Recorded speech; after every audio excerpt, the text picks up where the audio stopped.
Good Friday morning, and welcome to Ice Age TV, the YouTube channel that talks about all my cars and trucks and motorcycles and dogs and whatever, just everything, right? So hey, Friday morning there. Good Friday morning. Wow, what a beautiful Friday morning. Incredible. Hey, thanks for tuning to my channel if you're a regular or a new person, but it's just incredible how here we are, the end of October. We are. And it's going to be 80s. Yes. And the time of season, the leaves are starting to change a little bit more. But, I mean, just incredible. I've got on a t-shirt. I have on the Ford Shelby, Ford Power Boost. Is that the Power Boost? Is that the Power Stroke? I got the Ford diesel hat on. And, wow. I mean, just an incredible Friday morning. Just incredible. And people are like, well, you got the Ford. You got the Ford. You know what? I thought this morning I would dedicate the conversation to Ford. That's going to be the Ford. Ford's going to be the talk because I love my Power Boost. I love my Power Stroke. I just really like the Ford. Even though, for me, I was never, ever a Ford guy growing up. Never wanted a Ford. You can look at every picture in my family, and you'd never see a Ford car in any of the pictures. And it's just incredible how I evolved from being such the Chevy Dodge guy to the Ford guy. I mean, wow, it's just incredible. Come on, pups. You guys were just outside for the last 10 minutes. What is going on here? But I mean, I just can't emphasize enough how nice it is. I mean, this is a day to be on a motorcycle. This is a day to be out in your boat. This is the day to be taking on your nice project outdoors. This is the day to be riding around in your Bronco with the tops off, or your convertible car, whatever it is. This is the day to be out enjoying really the last run, probably, of some really nice weather. Come on, Willow, Tango, come on, let's go. Get in the office. Because by like next Monday or Tuesday, it's going to be in the 50s, something like that. So here we are in the Ice Age shop, and with all the toys and all my shins to life of it has to be a two-wheel vehicle or it has to be a four-wheel vehicle, but I started off on a two-wheel vehicle. For the record, come on, pups, let's get going here.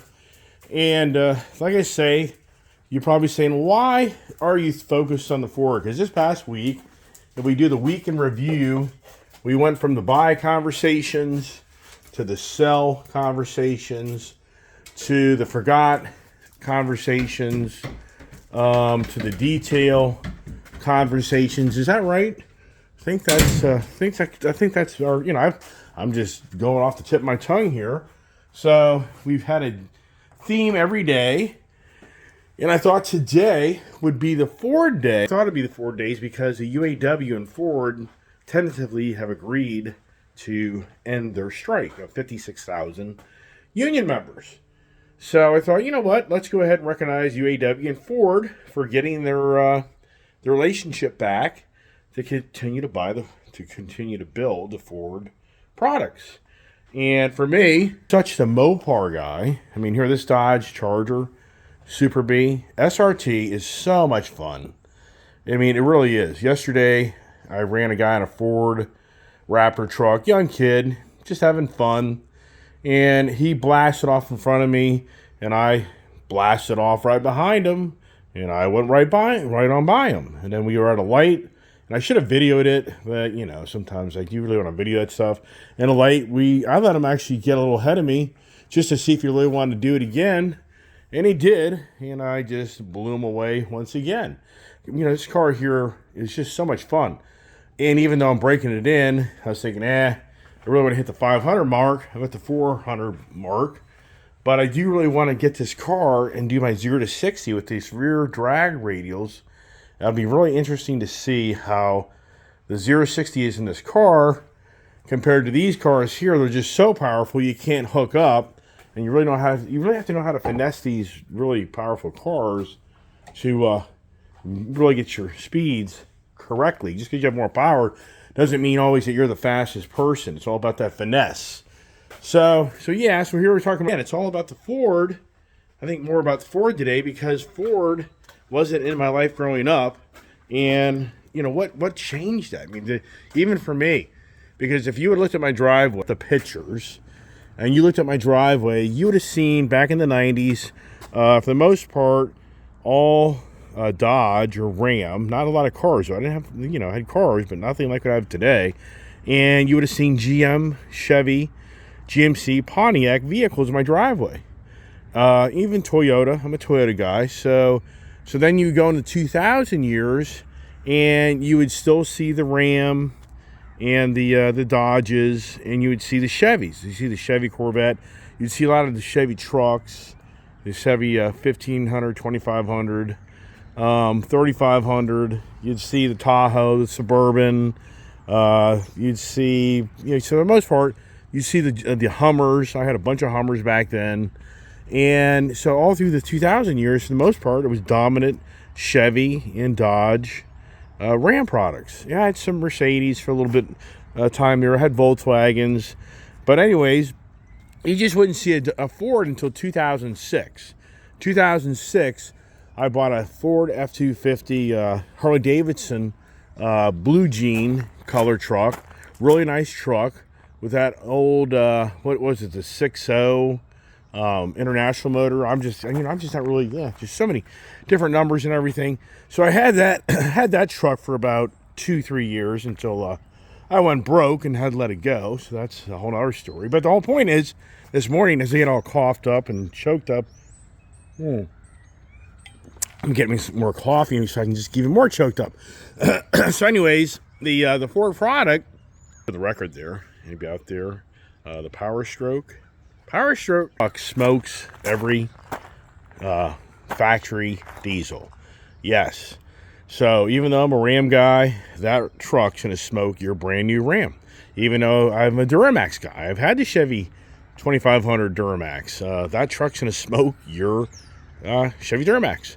They have done races with these trucks, and it's a great race because, for the record, Ford has the most powerful factory diesel to date. And this year, they have a high output Power Stroke, which I tried to order one of those myself. I never did order my F450 all optioned out truck. I wonder why you didn't do that. I mean, I could ask Derek that. I'm like, why didn't you ever order that truck just to order it? But it's very challenging because of the parts supply for the F450s.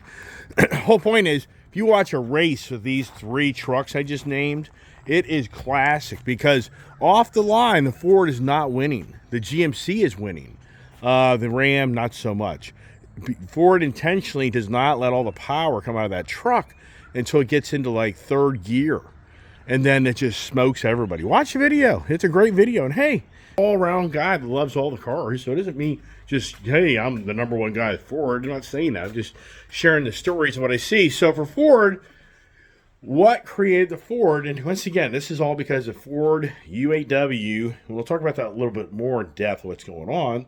But hey, talked to the family, talked to my dad, and just really came to closure that with him wanting to buy another house, he's 91 years old. I just felt like, no. There's a lot of things going on behind the scenes, and it doesn't need to get into great depth for you guys to know that.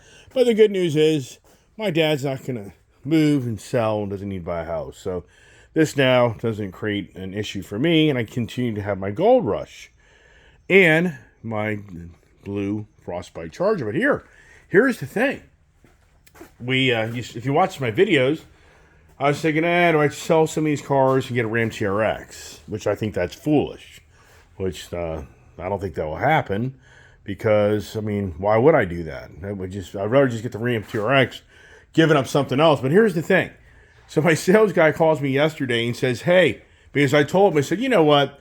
If we were to do the Ram TRX deal, I would maybe let go of the Charger. Maybe.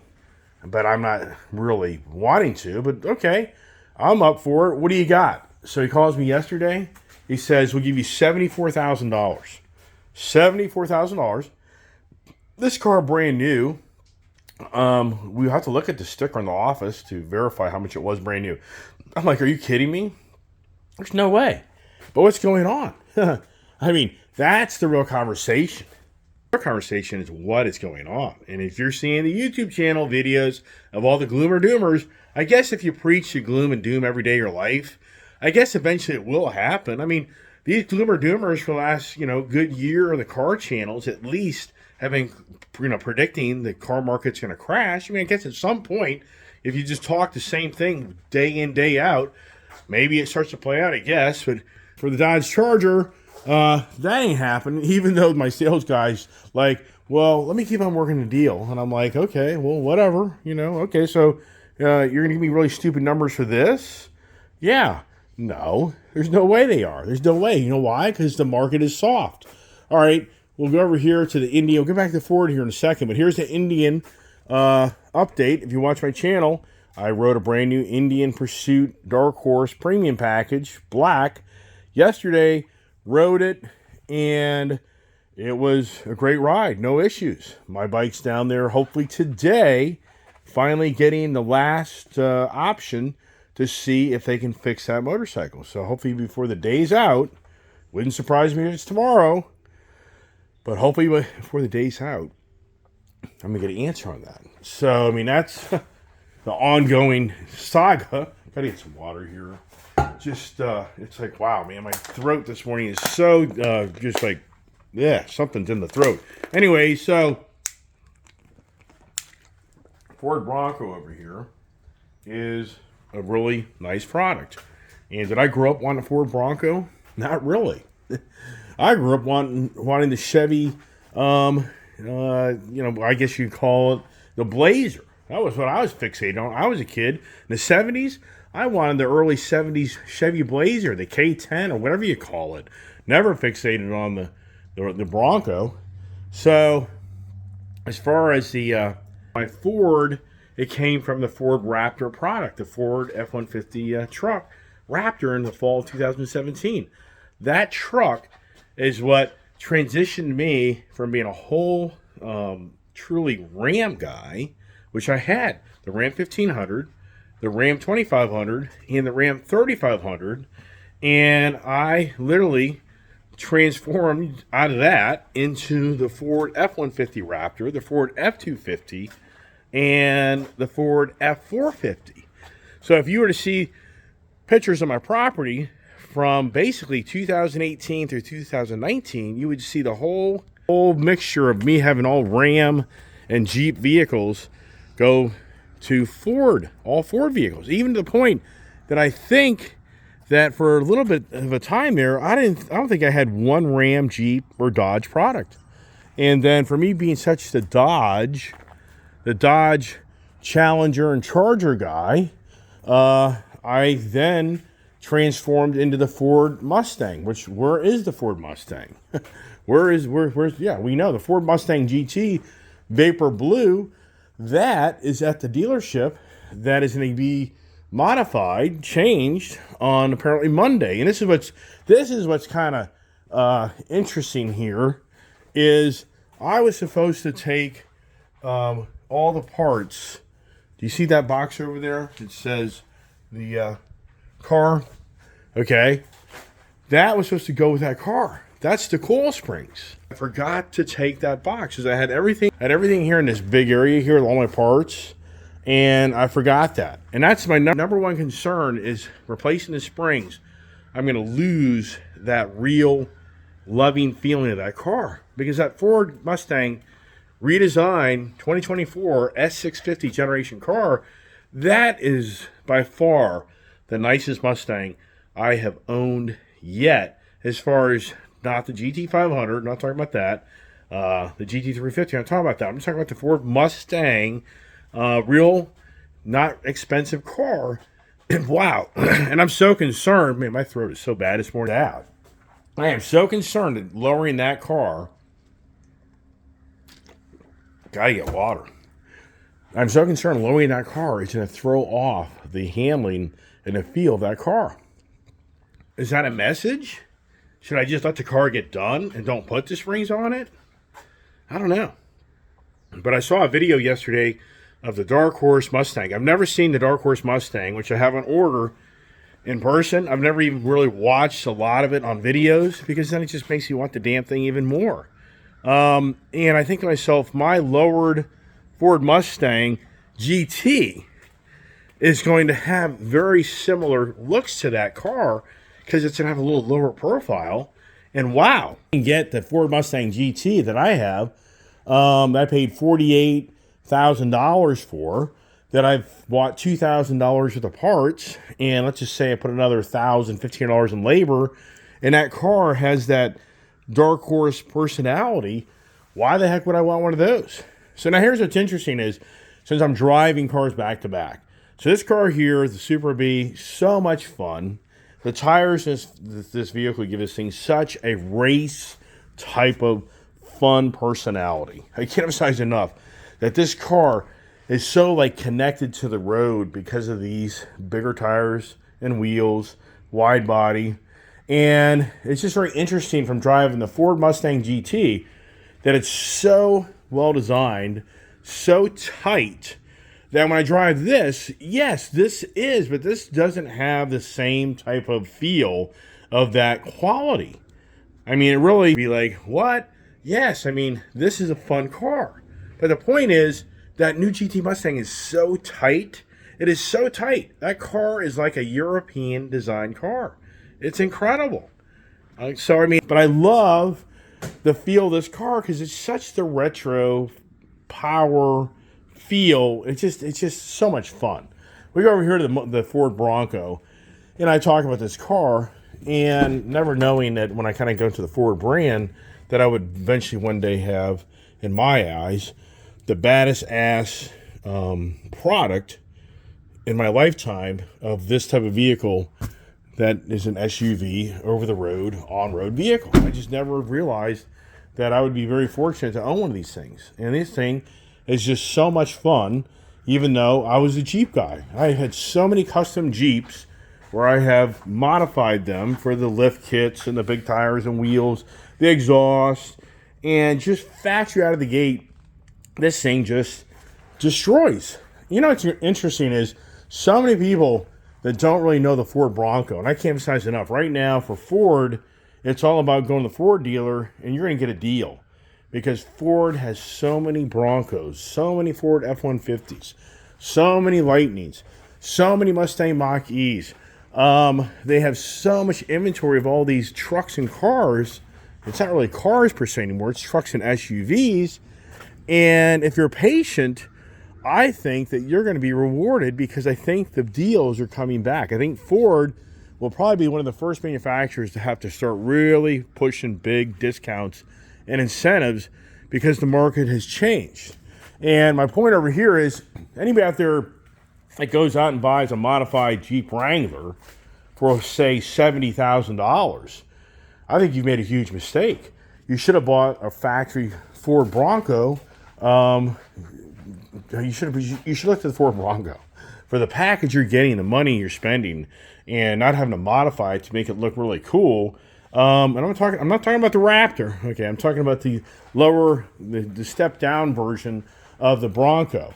So for the Ford product, there's a lot of things that's a love and hate. But for me, what transitioned me from the Ram Heavy Duty series into the Super Duty series is the adaptive cruise control. So back in 2018, I drive a lot of the roads. Ford was one of the first truck manufacturers to offer adaptive cruise. Ram wouldn't do it. And so I go back and forth to Florida and Tennessee, and I trailer, and I just love the idea of adaptive cruise control. So that was another thing that drove me to the Ford product. The Platinum series has massaging seats. Wow. So Ford really pulled me in for quite a few reasons that I've transitioned product. It was because they had a great lease program for the trucks. And then I just told you they had adaptive cruise and they had the massaging seats. And I just really liked the look and lines of that truck. So I got away from the Ram product, even though the Ram product in so many ways is the better vehicle for towing, I feel, in the heavy duty series, and how I think it just handles the front end. I think is a better design, but overall the Ford is just the flair that I really like at this time and the look. So then you go to Ford Mustang versus the Challenger, and it's incredible how I truly have gone kind of full circle, where at one time I got rid of all my Mopars, and all you would have seen in here was Mustangs. I had the GT500s, two of them. I had the GT350, and I had the regular Ford Mustang GT. And so I totally just got away from the Mopar product. I had my day with them, had my years with them. I just had so many of them. And I think I've had 13 Mopars now since 2014. I think, if we go count that upstairs. Let's go ahead and kind of get upstairs and continue the recognizing Ford Day, because Ford, as I said, we'll talk a little bit more in depth of the UAW and what's going on, and my concerns, I think, that's starting to show up of what's going on in the ICE age versus the EV age. And see if the dogs here are us. They sure are. And sorry if my voice doesn't sound the greatest this morning, but one of those mornings. Come on, pups, get up here as we get the day Friday going. And yeah, we got my dog got into the freaking garbage can. There's all, once again, that's 3 full boxes of the cars and vehicles and motorcycles I've bought over the last 10 years. I should get all my license plates out. I could get a good 100 license plates, I would say, at least. Oh, so here's my Indians license plates that came from Florida for me, trading in my, yeah, I mean, it's so sad. I had such a nice Indian Chieftain Elite that I traded out for that Pursuit. Yeah, was that a huge mistake? Yeah, I'd have to say buyer's remorse, seller's remorse. Yeah, for sure. I mean, sincerely, what a joke for the Indian product. And there's, the trade values, their values, a lot of things going on that. So anyways, the Ford Mustang, love, I went from being the Mopar Mustang, Mopar, I'm doing things, got too much going on here. As usual, sometimes I'll see my video, like yesterday morning I said the Triumph Challenger. It's like, no, the Indian Challenger. Yeah, it's like you get your words all, figured out. So let's go back here to my Monroney stickers here, and let's just see if I'm right on how many cars I got. 1, 2, 3, 4, 5, 6, 7, 8, 9, 10, 11, 12. So it's 12. 12. I thought maybe 13. And what is that Dodge Charger that I was offered $74,000 for? Where is that ticket on that vehicle? And let's see here. Where is it? It's just so much information here on, I could just have it'd be pretty cool if I ever got detailed on every one of these things. So here it is. So it was $86,775.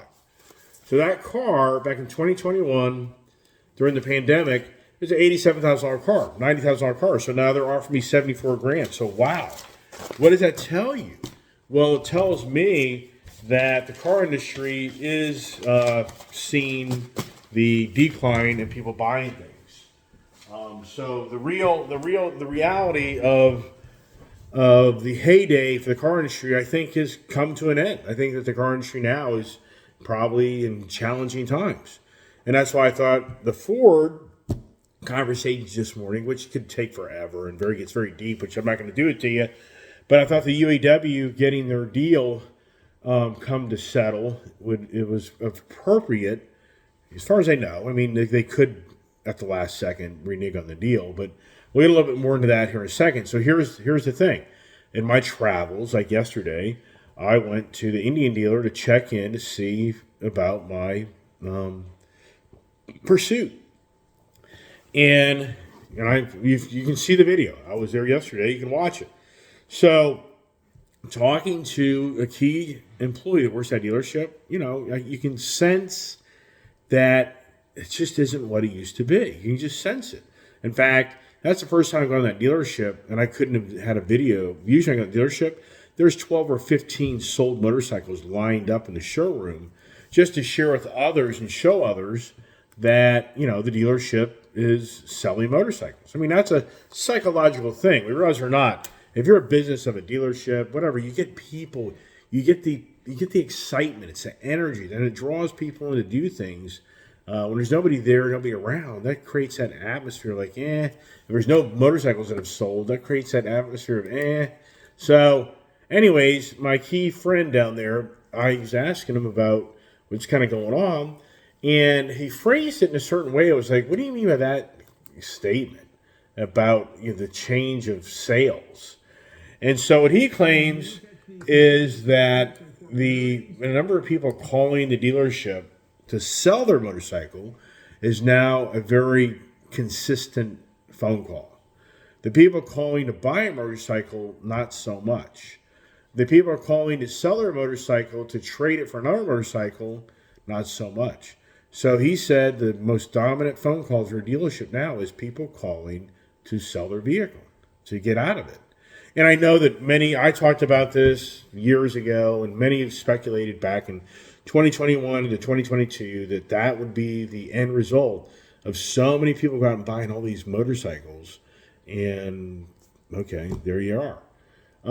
So here's another interesting story. A good friend of mine there at Dulles Motors Cars, Muhammad, he called me the other day, and we're talking about a gentleman that wants to buy the Durango Hellcat that I talked about, me getting that Dodge Charger plumb crazy, and I had a guy there on the fence of buying it. He never did buy it. He called the dealership, and he claims he found a used one for like $88,000 versus paying $109,000. I mean, you can't blame the guy. So yeah, awesome. Did he actually buy it? I don't know. I doubt it. I don't think he bought it. So here's the point. Now, Dulles Dodge is actively trying to move that Dodge Durango Hellcat, and they're getting more exposure. So a gentleman called and said he would trade his RV and buy the Durango Hellcat, or swap notes or whatever. Because to think this through, a Dodge Durango Hellcat is $109,000 without tax. $109,000 with maybe a dealer not charging ADM. That's going to be a $115,000 to $120,000 car at the end of the day. By the time you pay tax and do any add-ons, so it's $120. Well, the gentleman had an RV that he went to trade for it, and I already told Muhammad, I was like, hey man, this guy's buried in that RV, and his position is if I'm paying $2,000 a month, $3,000 a month for an RV or whatever it is, why not just flip that for something more fun, and I'll get the Durango Hellcat. So he's like, yeah, but how do we take a trade-in on a freaking RV? I said, you call RV dealers and get a value on it. Get the information on it, but I said, I guarantee you it's worth half what he paid for it. So sure enough, yesterday, this is a few days ago, he called me, we started talking, and that's when he told me my car's worth $74,000. Yeah, right. So the gentleman that has this RV owes like $158,000 on it, and it's worth $74,000. It's a 2021 RV. So, they're like, yeah, good luck. Go find somebody to buy your RV. I wonder how the RV industry is doing these days. You saw my videos of me trying to buy one, and I could tell that the atmosphere had definitely changed. So wow on that, right? So is the paint. I mean, I talked to you about it yesterday. Patriot Harley Davidson has 18 CVO Harleys. I mean, what is going on? I mean, we know what's going on. The manufacturers are building things based off of last year and pandemic sales, and that business model has evaporated. So all these big manufacturers, and that's what I was saying in my video over and over again the last few days, even last week, is the UAW, in so many ways for Ford, the smartest thing they could do is just continue to have these guys strike and stop building all these vehicles. Because if you're watching my videos, I went to LA Tint the other day to get the plum crazy Charger tinted. I said about it yesterday. You drive through these Ford lots, and there's a gazillion trucks, gazillion Broncos. Same thing down there at Kuhns Showing Ford. You go up to Kuhns Baltimore Ford. Every one of these vehicles now have what was so-called the hard vehicle to get. They got to get a ton of them. So how is Ford going to get themselves out of that? How are these dealerships going to start moving all this inventory. And now they're priced so high. And that was why I was want to talk about the UAW and Ford this morning, is because of the prices. So the things, the dynamics of the market have definitely changed, where the consumers have pulled back. And that's what you see now. You hear the stories that all these Dodge Challengers and Chargers are dead in the water. People just aren't buying them. But why? I mean, why? What has happened? Well, I think we all have common sense. We know what's happened. The interest rates have changed things, and the high prices of these things with no discounts has changed things as well. It's just hard to believe. You go back pre-pandemic, you go to the Ford dealership, and typically there was a good rebate on the truck, a good discount by dealer, and you could get $10,000+ discounts. And those days are gone. I'm not saying totally. There's pockets, there's certain models that Ford and I guess GM and Ram are starting to address this, and they have been, to try to move their product. And yes, there is automotive financing through the big three that they buy down the rate. So there's a lot of variables to that. But overall, for the average consumer, it just seems like they have disappeared. And I wonder how many people are calling trying to sell their car. And then you hear all the videos. Wow. Okay, so yeah, it's all about the Ford GT Mustang, the Ford F-150, the Raptor. That's what brought me to the Ford product line, was the Ford F-150 Raptor truck. That's what truly converted me to start buying the Ford brand. It was that F-150 Raptor truck. Even for me, I would have told you 10 years ago, there's no way that I would be the guy that would be mostly Ford over the Ram, Mopar, Dodge product. And wow.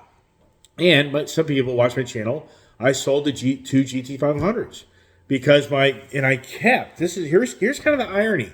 Think this through for me. I let go of my two GT500s that were really, in so many ways, close to the same amount of money per month as these Hellcats. Because my gut instinct said to me, Ford is going to continue the ICE. Ford's going to bring a batter-ass GT500. And these GT500s just aren't going to, per se, get the values that I think they're going to get. Well, I would have to say right now that I'm wrong, because the GT500s are still getting good values. So I kept the Dodge Challenger, and I kept the Dodge Chargers.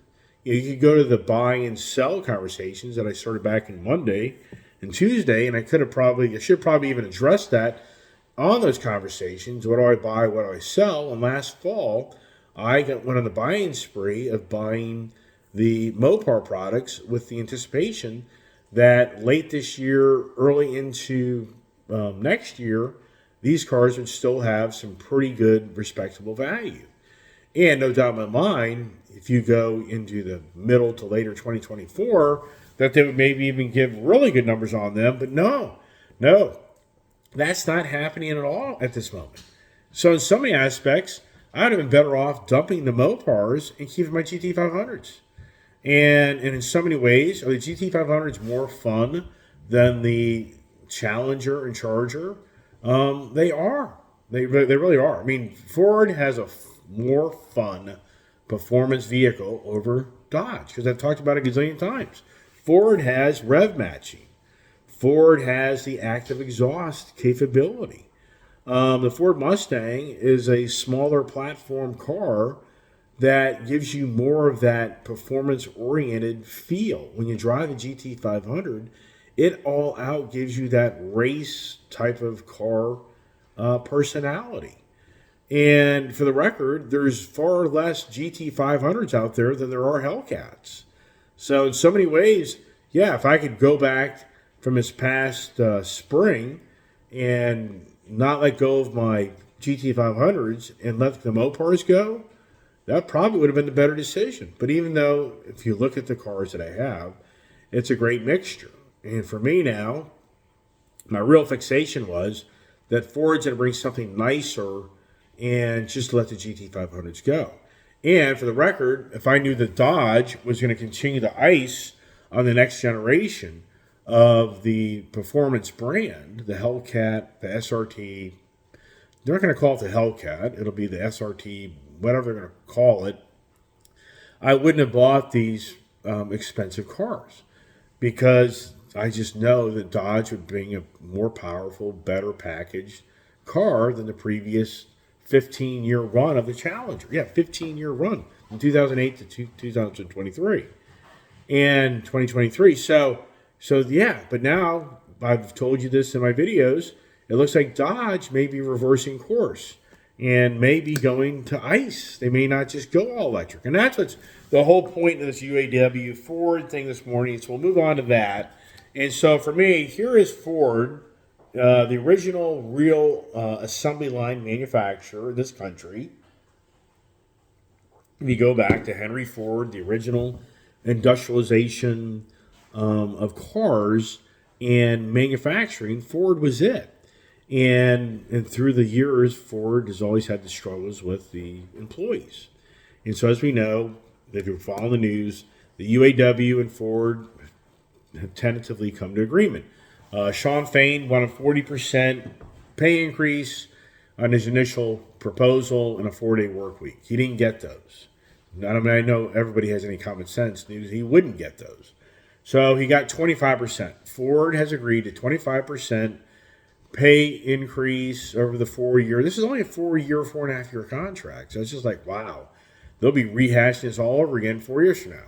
So in that contract, pay raises, part-time people get a pay raise, people get a better pension now or more contributions. They give them a living state. They give them like a living wage or some. There's some language in there. I just don't really know all of that.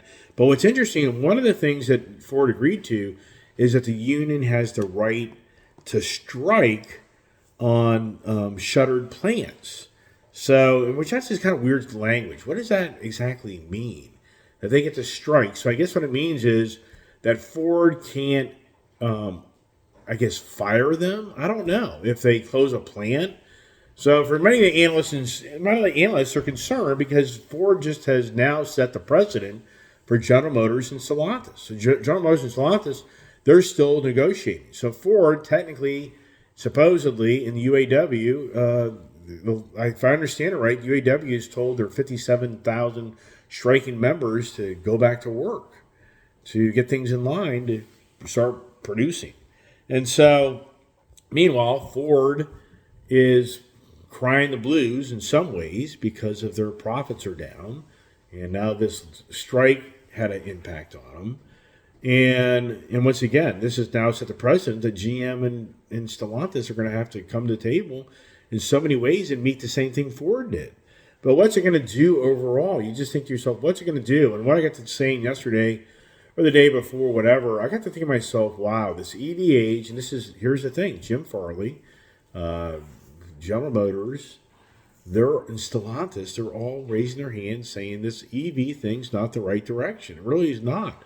Akoda, Toyota, whatever his name is, the grandson of the founder of Toyota, they had a whole, article about him here just the other day at the Tokyo Auto Show that is saying, told you so. He's the guy that's resisted the green agenda, strangling these CEOs of these automotive manufacturing to bend to their policies and views, and he doesn't want to do it. And the Japanese are more, believe it or not, the Japanese are really more sitting back on the sidelines watching this EV transformation, and they're the ones, kind of the last ones coming to the table. They're more on the hybrid setup. So we've talked about it a gazillion times. Jim Farley now is heck bent on hybrid. Jim Farley now is point blank saying, yep, the EV thing's not happening. General Motors is saying the same thing. Stellantis is saying, we really don't want it to happen. It's now I've talked about it the other day. The Stellantis has apparently new ICE engines being designed for next generation of vehicles. Wow. So Ford's the dominant one. Ford is the one that's the first guy in the market with the F-150 Lightning truck. Then what I'm talking about, it wasn't like Rivian, wasn't before them or whatever, but Ford is the first dominant manufacturer to bring the F-150 truck. Ford is the first dominant domestic side to bring, besides Tesla, the electric vehicle. I'm talking big domestic. I'm not talking about the smaller manufacturers that have brought electric vehicles. And Ford is showing the big three and others that, hey, the domestic side of this isn't working. People don't want the EV transition. So they're admitting that there are, in so many words, they've made a mistake and they're pulling back. But at the same time, as I mentioned the other day, the danger of us ICE people is, I showed you the Monroney sticker. All of these vehicles, ICE vehicles, are getting more expensive. But the pitch is from the governing bodies, and even somewhat to a degree the manufacturers, that the electric vehicles are going to be cheaper. They're going to be less money. And so I said the other day, what's the underlying message to you and I about ICE? That we're the guys funding the transition to the EV vehicles. So the big three is going to just bleed the ICE guys so they can transition to the EV vehicles. What a joke. That in so many ways, they see that they're going to have to charge premium prices for these ICE vehicles to enable them to have the profits to reinvest into the EV transition. Yeah, so if most ICE people are smart, they'd just be telling the big three, we're not paying the big numbers for your cars anymore, because all you're doing is punishing us. You're just punishing us to create the transition. Hey there, Kiefer. I got the troublemakers here with me. So the challenge here, challenge now is how do I talk over the noise? Yeah, all the dogs here going nuts and everything else. So that's going to kind of wrap it up. But yeah, we're going to wrap it up with this because it's just too noisy here. Calm down. This is my life. It's tough to be me some days. That's my new saying, right? I'm sure it's tough to be you as well. So yeah, so it's going to be very interesting to see how the UAW handles General Motors and Stellantis. But what's the point here is us ICE vehicle are paying dearly for this EV transition. And if we continue to kind of talk about the ICE age more than the EV age, and we hold out, this EV age just may not populate like everybody thinks it is. And it's already showing. So a good job for all my followers. That's why every one of you should be putting this on the back of your vehicle or side to say that you're the internal combustion age. I should have put a big EV age thing here with a cross. All right, it's over. Hey, everybody, stay tuned for the adventures. Is it an adventure already? It is. Hey, God bless. Stay safe. Have a great day. And I'll update the pursuit findings as soon as I find out. And hey, do I get a Ram TRX? I can't see that happening for anything in the world. But I've said that before. Have a great day.